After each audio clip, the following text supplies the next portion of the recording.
Okay. Now the other half. Yeah.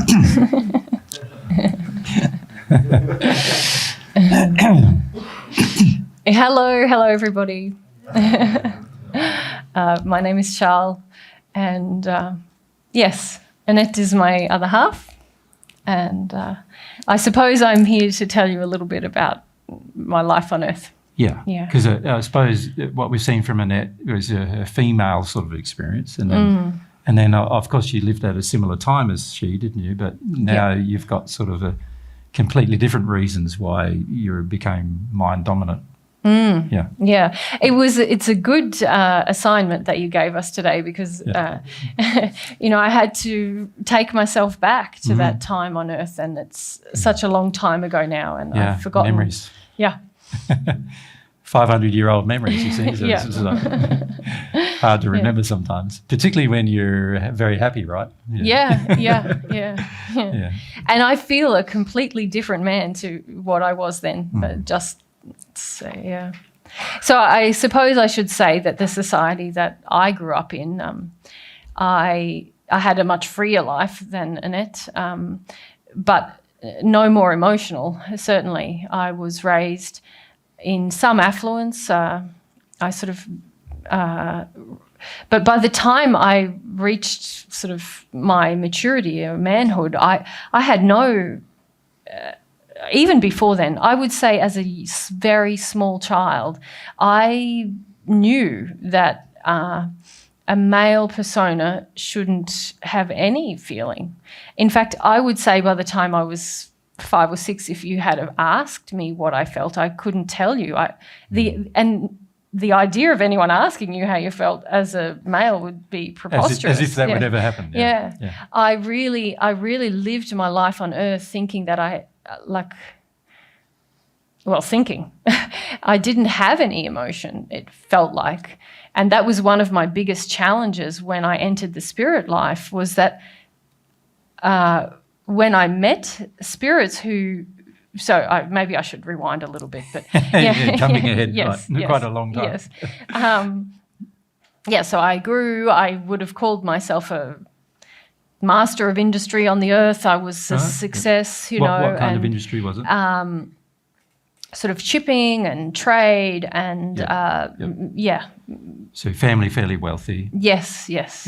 And I had personal wealth, and I had some church life, I didn't feel so... Were you married? Yes, I had a family. Had children? Yep. I didn't feel so abused by my society by any measure. I felt like I was rewarded for this very stoic man that I was. But again, it seems strange to even call it a stoic man, because I just thought I was being a man. And I really had no awareness of anything but my intellect for my entire life on Earth. And I lived to 75, thereabouts. Quite an old man at that time. For sure, but that's I was unusual. I was I sort of outlived a lot of my family. My wife and a couple of my children had already died by the time I died, and I felt I didn't feel. I was. It was probably a better way of saying it. But when I passed, then. The question I forgot to ask your soulmate too was, did you have any belief in God at all at the time before you passed, or? Well, yes, I did. I sort of believed in the doctrine of the Catholic Church with my mind. So triune God. Yes. Jesus heaven, saving you. hell. That kind of thing. But there was absolutely no emotional or heartfelt engagement with that. It was just the facts of life. And so when it came to the time of my death, I wouldn't say that I faced it with grace. I hung on because I really didn't I didn't know, I suppose. I believed, but I didn't know. Sort of that, you sort of didn't know what to believe in your feelings. But you didn't even consider your feelings enough to even validate them. That's right. That's right. So I too entered the spirit life into quite a cold place. I had sinned a lot more than Annette in terms of I'd taken a lot of actions in my life that were exploiting others, and I had been very selfish in my dealings with everyone, really, and I didn't have a high opinion of myself in terms of that I thought I was morally wonderful, but I just didn't really think about it. You didn't think it mattered? No. Oh. I would say I had just almost no awareness of myself. I was really just operating in my society in the way that I thought that I should, and thinking thoughts and making what I called reasonable decisions. And to your own benefit. To my own benefit, which seemed reasonable. Yeah. Yeah. And so when I entered the spirit life, there was a lot of restriction on me that I didn't understand. Yeah. I felt, but I didn't feel much about it. I thought confused. I thought, what's going on here?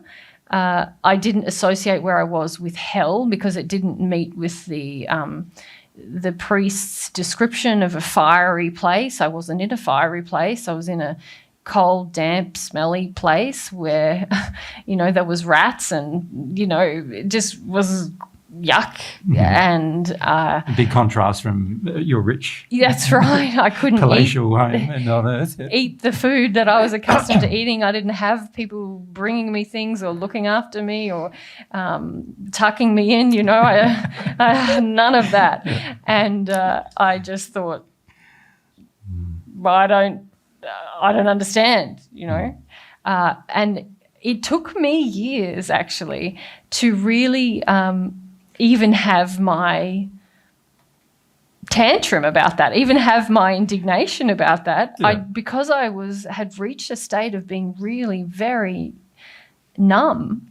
I tried to talk with people about it. I tried to see people and say, well, what's happening here? Yeah. But obviously, as you've alluded to in some of your discussion today, I wasn't very sincere about getting the answers. Yeah. I wanted any answer except that it had something to do with me. Or to do with your moral condition. Yes. Yeah. Yes. Yeah. And so it took some time. But eventually, I obviously gained sincerity through how long it was that I was feeling like uncomfortable and in this smelly place. So it was quicker for me to move, if you like, than Annette. But I certainly, when I someone first came and told me that it was to do with my earth life, that was shocking to me. I was genuinely shocked because I thought there was absolutely nothing wrong with how I'd lived my life on earth. But that began, and again, it was still an intellectual process I began to examine things like morals and if I had really met with the requirements of a moral man. And I began to have lessons with actually spirits who didn't have a relationship with God, but who were in the second sphere or the third sphere or the fourth sphere, people who came to So they were teaching you to use your mind to try to solve these problems now that you could see were moral. Yes. Yep. To examine my actions. Yep. They were teaching me to examine my actions. So again, we were in a completely intellectual realm and just looking at actions that I had taken, and being what I thought was a reasonable man, I began to see, okay, if you're saying this and saying that, and they would show me pictures of things that people who'd been in my employ had gone through, or because of the choices you made, how other people were harmed. Yes. Yep. And I could see, okay, logically there's a problem. Yeah. So still using your mind to logically work out there's a problem, and they're trying to help you with their mind too to see there's a problem. Yes. Yep.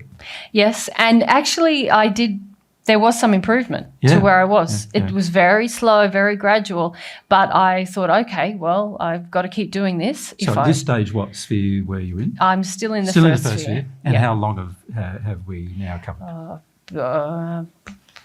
50 years maybe. Yeah. It's probably It only took me a year or two to get started, Yeah. but then it was very slow going. Yeah, gotcha. After that. Yeah. Yep. As it is. Yes. Yeah. But of course, there came a turning point. Yeah. So I was very engaged in this intellectual education, and So what was the turning point? yeah. That's what everyone's interested Everyone. Yeah. interested in. Yeah.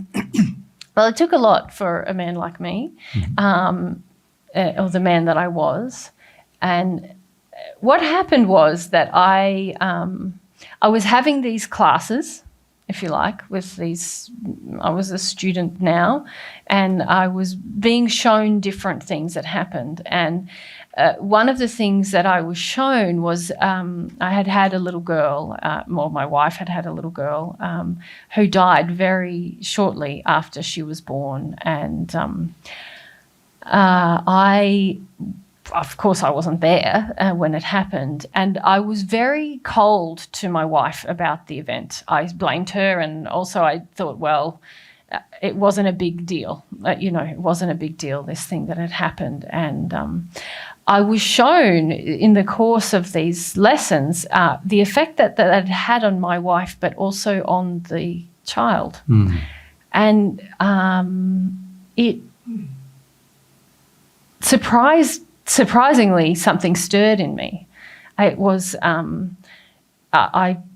I felt something, and I hadn't done that for as long as I could remember. But perhaps it was this working upon the morality, and I began to, I had begun to sort of see that maybe my definition of right and wrong was not correct, and then to be shown the level of suffering that my wife went through after that event, and to be shown the level of rejection that my daughter had felt from me around that event.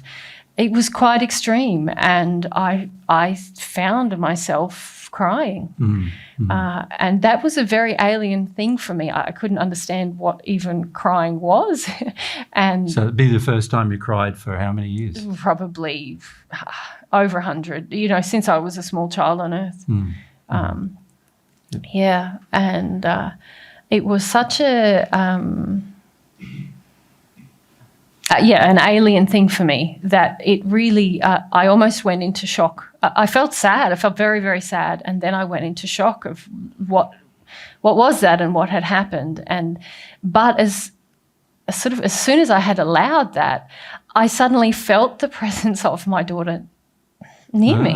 Yeah. And then that caused you to cry some more. Yes, I'm still emotional about it now. Yeah, I'm more yeah. with joy now that we had the chance to have a relationship, and she's the one who told me about God, who showed me about God, So quite special in that regard for you. Yeah, it's a very special moment in our soul's history for me. Because not only did it bring me to God, it brought me eventually to Annette, but with Carol, I could have a relationship with my daughter, and it was a turning point. You understand the turning points in your soul. And also how special the people who trigger them come to be for you. Yes. Precious. It was a precious time, and I think that things moved quicker for me, a lot quicker after that. But I have had a lot of repentance to deal with, a lot of repentance. And that's the repentance feelings were all sad, weren't they? They were all sad. So pain, a lot of pain and suffering. And just bringing that, initially when I started that repentance process, I would get sort of I would sort of open up enough to feel the wrong, to feel a sense of the wrong. And then I would waste too much time in regret. And I had to learn that, no, this repentance process is just being willing to go to the pain that was created, and the grief and the cause of why instead it of just living a life and going, I feel terrible about it, and just keep feeling terrible about it. Exactly. Without actually feeling anything. Yeah.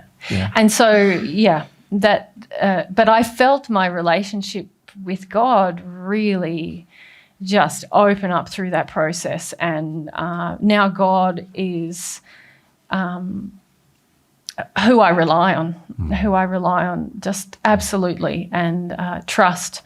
And the idea of my mind is sort of a crazy memory in some ways, Yeah, and isn't it crazy when you look back on it? You sort of think, why did I rely on it so much? It was so. It only was responding to injuries, and why rely on it? You think things are reliable, but they're not that reliable. No, and there's a terrible sadness as well of having relied on my intellect and having just really honoured the stoic existence that I had. It enabled me to perpetrate so much harm against others. Yep. Because your mind justified every decision. My mind justified it, and my stoic kind of existence detuned me from the natural, not only the conscience, but just the results of the emotional observation of the results. People could be standing in front of me suffering, and I couldn't feel anything about that. I didn't feel anything about that. And so the sadness of being allowing that intellectual existence to really foster my career of sin in a way that I could, as soon as I made that breakthrough with emotion and with God, I just could never think of doing one of the things again. Yeah. That's right.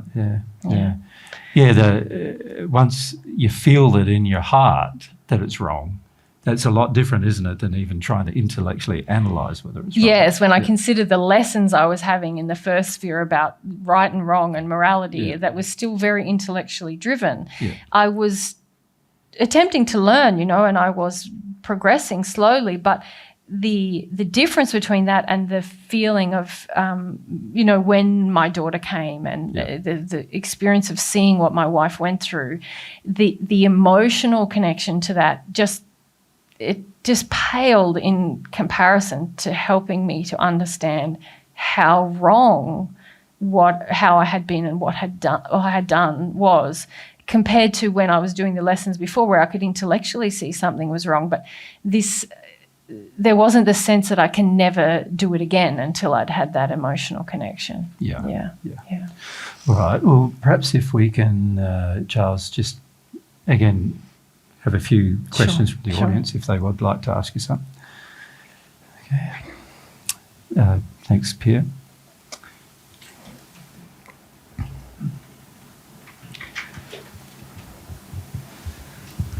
So when you first passed in the spirit world, like 1 year after, you had some help from spirit, but you said it was very slow. And what could have been different to get help from divine love spirits in the beginning, or there was maybe some help you didn't see, or because it went much faster after? Yeah, I think that the help was given to me based on what I desired at the time. So I definitely was against the emotion, anything emotional, and also I didn't really have any feeling for God. So I've no doubt that my divine love friends would have been there should I have wanted them, and as soon as I did, they were. But before I wanted that, I was given the help that I desired, which was to figure this out with my mind, with my intellect, and so I had help to do that. And now I can see that was a part of my stepping stones, if you like, to getting to the point. Yeah. I was coming from such a cold and shut down place. I'm not sure that I could have. I couldn't long in that place. He wouldn't have responded to divine love spirits helping him. My desire was to solve the problem with my mind. Yeah. Up the back there. Okay, keep your hand up, sir. Do you and Annette know, or are you aware of the emotions or things you still have to go through to go on to the 8th sphere? Yeah, I would say that we're in a process of understanding that, but we have some awareness that it's about, well, two things. One is about it's releasing, in a very broad sense, releasing the last of the fears in us. But those fears relate to complete reliance on God and complete living in the soul. So there's still some feeling of wanting to be self-reliant rather than God-reliant, although it's extremely diminished. And still, in that self-reliance, I suppose you could say that there's still a feeling that the mind is going to be safer, or the mind needs to be a checking mechanism as we follow God's way, or as we follow our emotional desires with God. And there's a fear, just a final fear of letting that go. Thank you. Yeah. Mm-hmm. Yeah. Mark down the front. Hear us. That's it.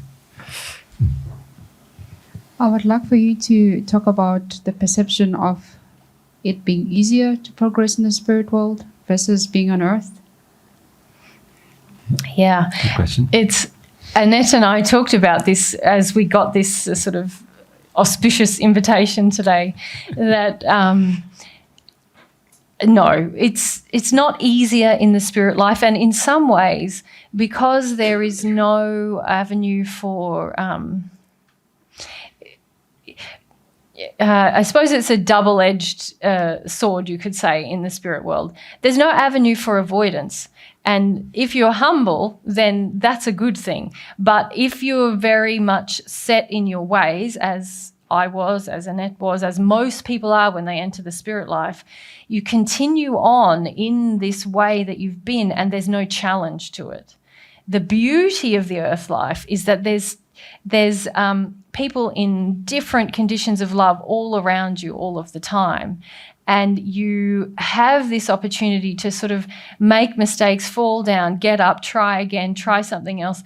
And it's a sort of a very forgiving environment in that way. And you can speak with people who are above your condition or below your condition. But I, in my observations of the earth and in my experience, I would say progression, wherever you do it, requires persistence. It requires desire, strength of will. Even in my earliest progression, which wasn't the divine love way, it required those qualities from me. And whether you're on earth or in the spirit life, you need those qualities and to develop those qualities. And if I can also say for Charles that when he did it the natural love way with his mind, it even required more persistence than he eventually had to have when doing it with God's help. It's very true. Because it was slower. And so you can't, you're trying hard to make progress, and you just in 1 year you make this tiny little bit of progress.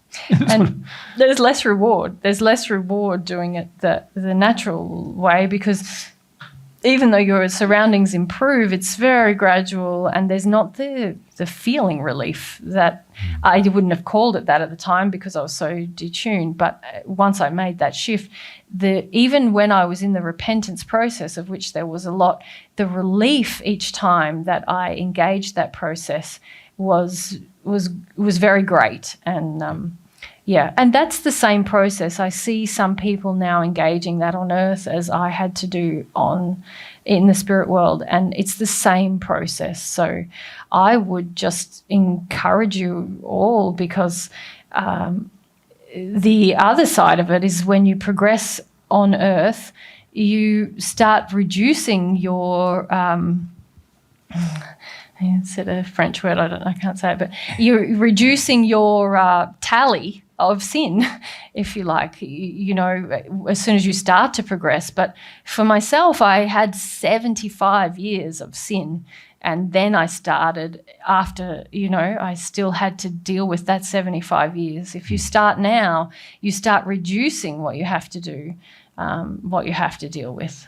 So if I can ask you a follow-up question. So in the spirit world, you immediately see your surroundings change as you process. But in the physical world, I don't know, is there maybe a lack of humility in feeling the reward as you do the work? Yeah, I think when you really progress, you feel the difference in yourself, and your surroundings do actually change. Yep. You attract different people in different surroundings. Yep. Yes. So there is even if there's disharmony or dissent in people around you, your environment does change because you love yourself or you love others more. There is an improvement. So if you're not seeing that, then you're not yet progressing. Yeah, a very important statement he just made. If you're not seeing or feeling on God's way, if you're not seeing or feeling an improvement, then it means you're not on the way. Franz, this will be our last question. So from your point of view, looking at our group, which is quite a variety, I guess, what would be the practical advice from your side to us? Sure.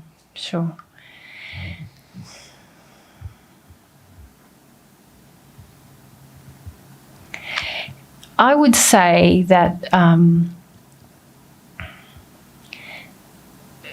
you can, because I understand that Jesus has been speaking to you a lot about the mind, and that is clearly this judgment of emotion and the desire to intellectually rationalize or reason is a commonality, not with everyone here, but with a large majority. And something I would encourage everyone to do is to begin to be sensitive to the restraints that the mind is placing on you. So when I lived my life on earth, I was very restrained. I know Annette called it a cage. I would call it even worse, like a prison that I lived in, but I did not want to be aware of how restrained I was. And something you each have the opportunity to do with now the insights you have is you each need to begin this feeling journey and this trust of this feeling journey with God. And part of starting that can be to begin to feel the constraints that the mind is having on you. Feel the way that you draw back from opportunity, that you draw back from emotion, that you draw back from people, These are all operations of fear and the mind. And the more you can begin to feel the discomfort with your life, because there is discomfort. The problem in this region is that there's many avenues to avoid your discomfort. But if you instead tune into the discomfort that is sort of spiritual discomfort, it becomes a motivating factor. It becomes something that you can work with to improve your desire to experiment with something new. The other thing that I would say is that the mind wants certainty. The mind wants immediacy. And something that I had to learn in my spirit life, and is advice for each of you, is to come to recognize that God's way, especially when you're coming from this stoic background, you will make missteps. You will make mistakes. You will think that you're getting it or you're on the right track, and then you'll realize, oh, it didn't work, or I didn't see improvement, or maybe that wasn't my conscience, or all these kinds of things. The mind's tendency is to say, that's it, it's not true. That's it, give up everything. That's it, it's not working. And God's way and the emotional way is much kinder to yourself and much more explorative, much more curious, much more willing to have another go and to learn through that process, because I had to become to learn in my feeling state, not in my mind. And the mind keeps wanting to undermine the feeling state and say you shouldn't trust it. But actually, the more I just engaged with experiments, I mentioned that I wasted time in regret a lot. And I had to sort of go through that and then realize, oh, this isn't repentance. This is me getting stuck in regret. But I didn't use, by that stage, I wouldn't let my mind tell me, well, you should give up and go back to analysing things. I said, okay, well, I have to try it differently. I have to, explore my emotions further than what I have been. And it's this gradual, it's sort of like you're voyaging into this unknown territory, which is your emotional state that you've stayed shut off from for so long. And the mind keeps wanting to keep you in this little island of restriction. And you need to begin to break down the mind's messages about that experimental process, because a lot of you you try a little bit and then think it doesn't work and back away, rather than continuing voyaging outwards. Yeah. Yeah, so courage, hey, it's going to be a requirement in your development. Courage and kindness with yourself, that if you get it wrong, you just pick up and try it a different way, try to be sensitive to why it went wrong, what was really happening emotionally, and persist. Well, thank you both for coming and have a chat. Thanks for having us. Sorry you hang around for a while before you did. But, Great to be with everybody. Yeah. Bye. Okay. It's a pleasure. It's just chatting to our friends. Isn't it? Yep. Yeah, so the reason why I wanted to give you that experience for two reasons. One is so that you could sort of feel the difference, couldn't you, between the character of Annette and the character of Charles? And also you could see that just because you're a male or a female, it doesn't mean that you don't end up with similar problems. And we asked Annette and Charles to come last night, because we just thought that it would give you some chances to see what it's like if you don't deal with these things on earth. That, obviously you're still going to be able to deal with them in the spirit world, but as they both said to you, it's sort of much better if you can deal with them now, because you then don't have, these long delays in the spirit world where you're quite unhappy. And, as they said, they were, 500, I think it's 560 something years old they are.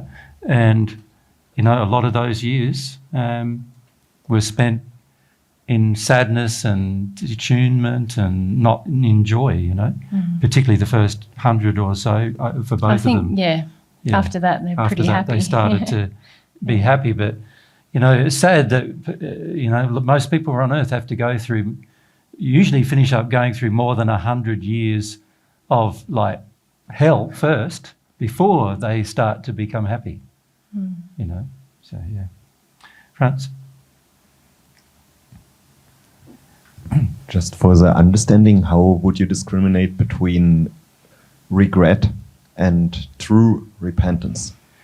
Regret is a non-emotional state. So you end up just feeling morose every day, just feeling morose. It's sort of very similar to sadness that's not grief. You just feel sad every day, but no change happens. So these kind of feelings are showing you that you're not yet processing something. And also you can stay in them for quite long periods of time. Sometimes, I've seen some people stay in them hundreds of years of time. So you can stay in feelings that are not actually processing, but actually are they're quite stagnant periods, and they're not actually processing anything emotionally because you're not yet brave enough to actually go to the gut-wrenching emotion of it yet. But you just feel, sad all the time, or in his case, he felt periods where he, and some of it, like he mentioned, regret, but sometimes he had it for 20 years, regret. Yeah. before he felt something. What I felt from him is like, he'd be crying and crying, like, I wish I didn't do it. I wish I didn't do it. I wish I didn't do it. And then he realized, no, I did do it. And I have why? to feel, and I got to feel why I did it, and that I did it, and that it harmed people. It's sort of the difference between sort of wishing you didn't, and you can even cry. He said he was crying in that place, but it wasn't the release of acknowledging that he had, and that it was Taking pain. responsibility. It wasn't true repentance about the act. Yeah. It was just regretting that you performed the act. But that's not the same as realizing all the consequences of the act on yourself and others. And Yeah. all right. Well, it's getting pretty late now, and we do have some time restrictions. By the way, we must say, if you don't get out of this place by 6 p.m., you're going to be locked in. So we do have to make a bit of a shift with regard to that. And what we wanted to do is just maybe have a few minutes, maybe till 4:30 or something, where we talk to you a little bit about some plans. And also, Pierre reminded us quite a number of times, the red box you see up the back is a donation box. So if you want to put cash in the donation box, you can do it there. If you want to donate to us but not cash, then do it on our website. So it's donate.divinetruth.com is what you go to if you want to do a donation, and you can do it with a credit card or whatever. And the only reason why I mentioned that is because I'll forget to do it later. Yeah. And can I just say thank you to everyone who has donated to us? So it's and so also appreciated. your donations are what make these events possible. Obviously, we don't have the funds to pay for venues and pay for travel and all those things. So your donations make all that possible. So also, secondly, hopefully you've enjoyed yourself, even though we've talked about serious subjects. Yeah. And do you feel you've been benefited from them? Yeah. So that's the important thing, isn't it? With spiritual progress, we need to do things that we feel will benefit us. And there are things Mary and I are trying to get done in Australia where we can spend a bit of time with you guys, even if we're not here. And so one of our friends has allowed us to set, we don't have fast internet where we are. So one of our friends has bought a home about 20 kilometres away from where we live, and she's given us 2 of her rooms. One room is for tech and the other room is for a studio, where we can actually get online and maybe talk to groups of people overseas. So if people overseas, we haven't completely set it up yet. It's still like, at the moment, I'm the only person who's setting up tech, so it really depends a lot on how much time I have. But what we're hoping to do is set it up so we can sit on our lounge, and you guys can sit, in a home somewhere and around a telly or something, and maybe have a camera there. That would be helpful for us to see who we're talking to. And we can talk to each other even if we're not here. Yeah. And so that's what we're trying to set up. So if you're experimenting with God's way and you have questions, and or you're studying different things and you have questions, that hopefully we can have some contact with you. Yeah. We can't do it one-on-one, so it would have to be with small groups of people. Yeah. And it wouldn't be like a presentation that's recorded and published. It would be, we might record them, but it wouldn't be sort of like get up and give content presentation. It would be more like question and answer and discussion of certain themes that you might be, as a group of people, struggling with or having questions about. Yeah. So the issue, though, of course, is that we are going to be travelling 6 months of the year. So 6 months a year, we can't do that anyway, because we'll be travelling from place to place. And we don't travel with the equipment that can allow us to do that anyway. So you need to learn to take the opportunities, both with each other, but also whenever we do come, to take the opportunities to, if you want to continue to receive new information, just take those opportunities when they arise. Part of the thing we also have been trying, wanting to do is obviously set up what similar things that we have in Australia in different countries overseas. But as I said earlier, I think before we started the session this morning, it really is going to depend on the condition, the soul-based condition of the people who we can leave in charge with it. And at this stage, we don't see anybody who's of a condition that we would be confident leaving them in charge with, like a God's Way venue or something like that. So until those things occur, it's really all about what you can personally do in terms of your own development, in terms of your own progress. And that is going to be driven primarily by your own sincerity, isn't it? Like we are not going to have much to do with you, obviously. The more people we meet, the less time we can spend with each person. That's sort of how it works. And so we in the end, we can't really physically have a lot to do with anybody if we want to share divine truth with everybody.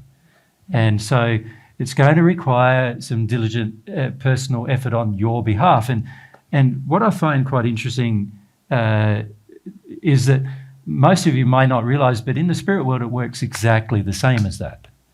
It's going to be diligent effort on your behalf. As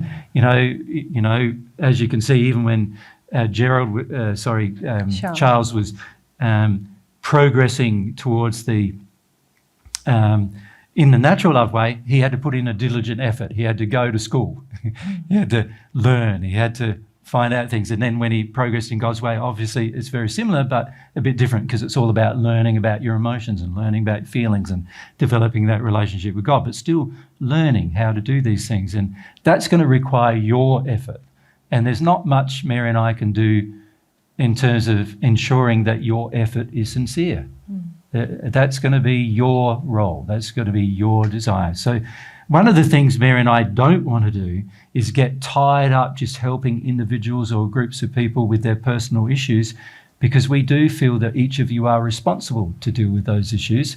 And what we're trying to do is provide you with the tools so that you know what to do and you understand what to do. And also, if we need to, provide you with correction when you try some things and they don't work, and we can explain to you why they don't work. And this is more like what we want to do with you, rather than sort of having these. A lot of people ask us for personal sessions and all these things, and we don't find them beneficial at all, for a lot of reasons, but the main reason is it's a very ineffective use of our time. Because obviously we want to share truth with thousands and hundreds of thousands of people. And if we do it one at a time, then we're going to be here for millions of years. If you think, 8 billion people divided by 1,000 people a year, how many years are left? 1,000 people a year is a lot of people too. That's a lot of people too, So we can't, our role is not going to be becoming your personal mentors. Does that make sense to you? And this is where self-responsibility is so important for you, to develop the strong character trait of self-responsibility, so you take responsibility for your life and your actions, and also responsibility for your relationship with God and your desire to have it. That is all a very necessary requirement on God's path. Now, in some groups, there will be different sort of format than what we've been doing with you, and we're hopeful that some of people will record those things too. And we are going to do recordings, but we are not sure when we're going to be able to get them to you about those things. So, as I said, Mary and I have quite a busy schedule. We're visiting 14 different places. We're doing 3-day seminars for the most part every week for the next 4 months. It's a very busy schedule, considering we also have to travel to the locations. We need a bit of rest time. We need to get a bit of exercise. So we find that we've got very little time, aside from these seminars, the way this particular trip has been organised. We're hoping the next trip, which we're hoping will be the same time next year, so in the summer period of your European summer, we're hoping then we might sort of be able to stay a longer period of time, but in one location where we might drive to some other locations, or mainly stick around the single location. And at this stage, we're thinking that Portugal will probably be that location, but we'll see. We're not certain. And for you guys, travelling, I suppose, a day in a car might seem a long way, but for us, that's almost what we do when we drive to the nearest city. So, you know what I mean? Like, for us, driving 1,000 kilometres a day is not a big thing. But I understand that for you, some of you guys, it might be. But sometimes, if we can negate our travelling time, it means that we have more time to spend with you. Does that make sense? So if we're travelling every week, we lose 2 days a week travelling, because we've got to pack up our entire setup, pack up all of our clothes, pack up everything, and that takes tomorrow. So that's what we're doing tomorrow. And then the next morning we get up quite early. We have to be at the airport around 7 o'clock, and we're off. And then by the evening we'll be in Innsbruck, hopefully. As they say, God willing. But then we've got to unpack everything, go shopping, get all the food. We don't have an entourage of people looking after us or anything like that. We do all that ourselves, obviously. And so that takes a day or so, and then 2 days later we're doing another event. So during that time, I've also got to upload all of our audios and stuff from this event. Internet is quite slow upload-wise generally. So that normally takes 2 days in itself to do. So I have a computer at home that just is uploading the whole time we're there at a certain location to back up the data, because, we don't want to lose our discussion with you, so that at some point you'll be able to go back to it and you'll be able to enjoy, the discussion again, and also have a lot of times there's things that you forget in the discussion that it's great to be able to go back to. So that's our goal. Our goal, hopefully, is to be able to get some of this material out. But because we're doing it every single week, it's pretty much impossible for us to get it out at the moment. Yep. So Emma, you want to ask? I was just going to say I'm going to most of the talks, and I'm going to take audio recordings. Yep. And I'm going to forward them to Mia, Yep. who's got a YouTube channel Yep. where she's going to upload them. Yep. So perhaps if Mia could put her YouTube channel up on So the that'll be board. sort of bootleg audio recordings. Yeah. Yeah. And of course, what we're doing is encouraging everybody, like you guys have been doing, just putting your phones by a speaker and recording the event too. Many of you have been doing that. And we encourage you to share them as well. So a lot of the progress of divine truth in the first century is all sort of word of mouth, like people talking to other people. And you've got the ability to talk to other people, share this with them, share that, just give them a recording, see what they think, that kind of thing. And, this is all ways that divine truth, the educational principles of divine truth will be more exposed on earth if we all participate in that regard. I don't know if there's much more than that we need to say. Is there? No, I don't think so. There's more things we could say. Yeah, there's a lot more things we could talk about, and I know many of you sometimes are bursting with questions about what we're doing in Australia and other things like that, and we'll try to share those occasionally with groups of people depending on how much time we have. But we felt for you guys, we felt the material that we've covered with you was the most important things to cover with you before we moved on to our next location. And we may finish up actually discussing very similar things at Innsbruck as well. And so you'll get sort of a different slant on a lot of this material if you listen to that material as well.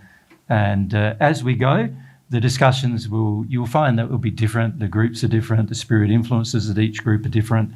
And so generally, even if we might even start out having a discussion about the same things, it often turns out to be different. And so we are on this trip trying to focus people on relationship with God and the emotional, developing the soul emotionally so you can have your breakthroughs with God, because it's your soul that is communicating with God. So, we want to really focus our attention on those teachings in this particular trip, but how that's going to look with each group will obviously depend greatly upon the interest and the development and the desire to participate of those particular groups.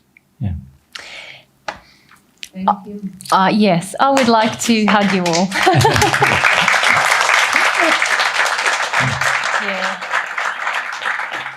Pierre, you want to ask? Is there something we can do to sort out the room or to help Yes. cleaning Yes, so out? that's what I was yeah. going to say. So we have to be out of here by 6 sharp. Jesus and I actually have to pack up a lot of the stuff ourselves. You Because guys we have can't to really help. unpack at the other end, so we need to know where and everything it's all is. precision Yeah. and everything. Yeah. The best thing you could do is just to please make sure you have all of your personal belongings out of the room. Phones, Yes. you're not going to be able to come back Phones, tomorrow there's for been a that. few phones left over, Yeah. but Yeah. also just pick up any rubbish, tissues, or Yeah. you can make it easier for the people who are going to clean the room by just putting all the glasses back in the one spot and all the bottles. Yeah. You could check in the bathrooms that there's no major messes and things, just to be respectful to the venue. And also, after we finish now, you're not going to be able to come out and see you later. Well, then that's why I'm like, stop talking, Jesus. Because we don't have the time to do that and do pack up. Can I just say, we're going to do the pack up straight away. If you are hanging around once we're finished, I would love to hug you. But Because you're all beautiful. you may find it but- is more like 5:30, quarter to 6. Yes, it's by going to that be stage. it's going to be an hour. Yeah. So totally understand if you just want a virtual hug and love you yeah. guys and great to meet you all Yeah. and just you're Yeah. precious. So yeah. So we would like to thank you for coming to participate, because we love sharing divine truth with you. Yeah. So for us to share it, we need an audience. So thank you for being our audience. It's really enjoyable to meet new people and to also feel each of you as well in different ways. Yeah. And to start to get to know you on a more personal level. Yeah. Of course, many of you think you know us because you've seen us on your tellies, but you'll find that you probably don't know us as well as you think you do either. Yeah. And so having these personal interactions is also helpful in that And regard. we're a changing equation, aren't we? All of us. So yeah. Yeah. It's lovely to Yep. meet you all. If anyone would like a group photo, maybe outside before we go. Oh, what if I just take a photo right now from here? The problem for us is that everything you guys want is another thing that's going to take us away from what we have to do. Hang on. Let's see. With us, I just want you. There's enough photos of me. Okay, everyone do wave. You'll find Mary and I are very resistive to photos. Yeah. Here, you could jump in the front there. No, I don't want to. Yeah. There's enough photos of us. There's many photos. There's of many us. photos of us. No. All right. Yeah. Okay. Thanks for your time, Thanks, guys. everybody.